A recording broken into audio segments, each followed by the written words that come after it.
This is the new Sony 4K HDR 49-inch Android TV, model number XE80. Is it any good?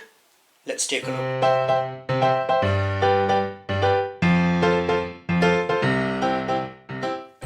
Before I show you the panel, I thought I'll show you what it comes with. I've taken everything out of the box. Startup guide.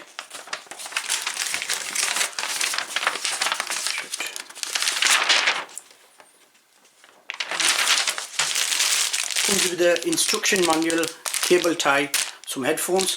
I say new, this is the 2017 model. I bought this for £650. Power socket, obviously connects onto that. That's the remote. It's got a normal remote, it hasn't got one of them fancy touch ones or anything. It's got Google Play, it's got the Google Chromecast built inside, and then it's got the Netflix button right there. The stand. Now why I'm showing you the stand separate before I fit it onto the TV, because there's something that catches my eye on this stand. Obviously it's wall mountable as well, but if you're going to put it on the stand, the thing what I liked about this is, if you see them little flaps there, that's for your cable management. So the cable would run from your TV through the bottom of that and then to your sockets and so it just keeps things a bit more neater. Now let's get the actual TV. That's the back. I really like how slim it is up here, and then all the internals are in there. But be careful with this TV. It does, if you've got children running around, it does wobble a bit.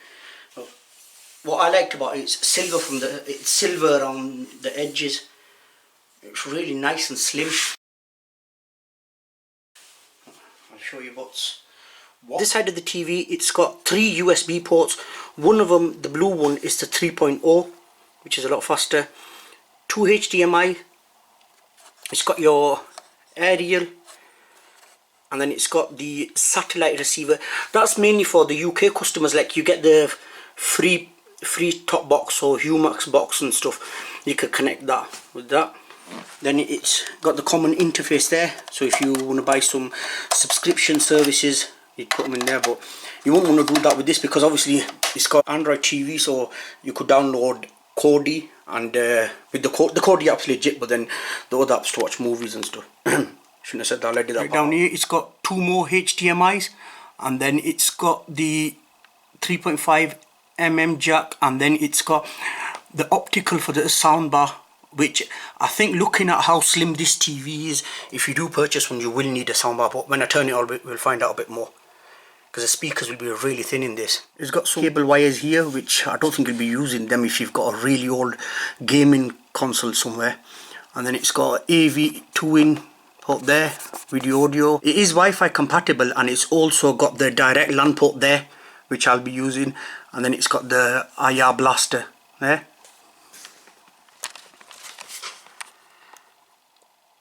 Just some information sticker there. I've fitted the stand on now. That's what I was on about, this cable management thingy there. It's quite neat, that, actually. I did also review another 40-inch Samsung TV that I bought around December time. You can also leave a link in the description if you want to watch that. And then on this side, and then that's just got a power on off and up down button.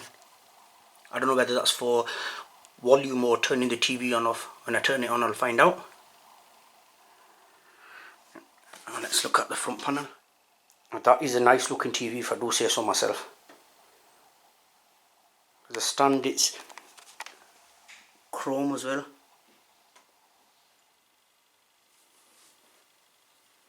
Claims to do a lot of good things, this TV. It's got the 4K Reality Pro, that's make things look real, and then it's got the Triluminos display that's supposed to give you better and brighter colours.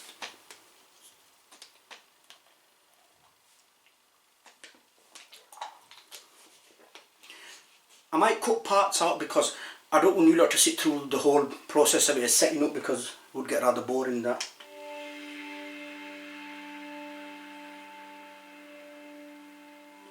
Those of you that have ever used the PlayStation 4 should recognise this sound. It sounds similar.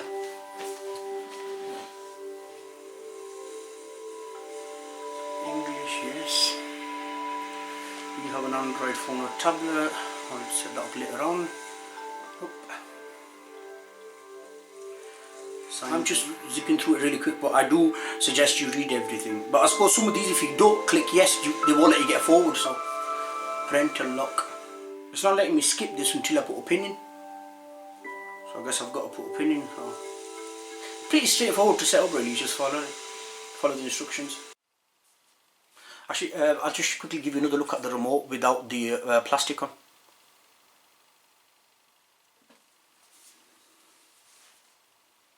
Oh yeah, it's got the Chromecast so you can speak into Google as well. Recommendations.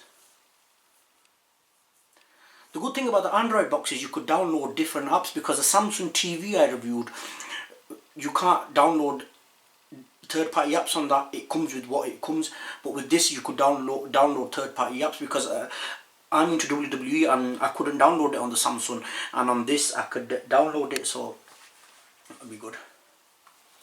Just have a nice simple interface. See at the top you could type or speak into the Google, YouTube, Android apps at the top, and then featured apps, so loads of built-in apps. Apps, games, inputs, settings, networking, timer, help, all the different HDMI's there.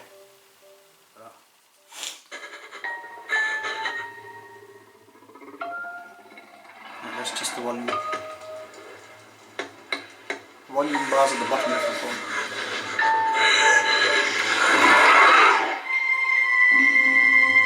Do you remember the first time you saw a dinosaur? Blue? We don't really believe it. It's like a miracle. Something's coming. It's the T-Rex. It's the T-Rex. It's not a T-Rex. See, girl, all of that is in the past.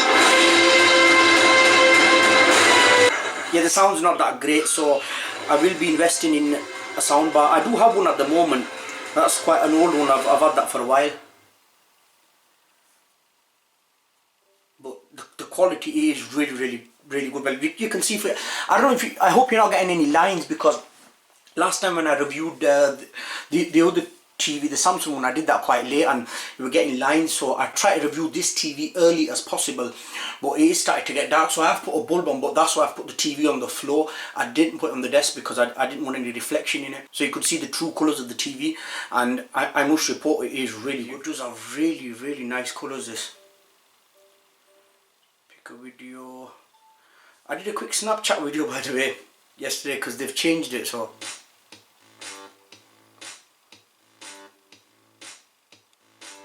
yellow is really popping, it's really good. And I haven't messed about with the settings yet, that's just on standard settings.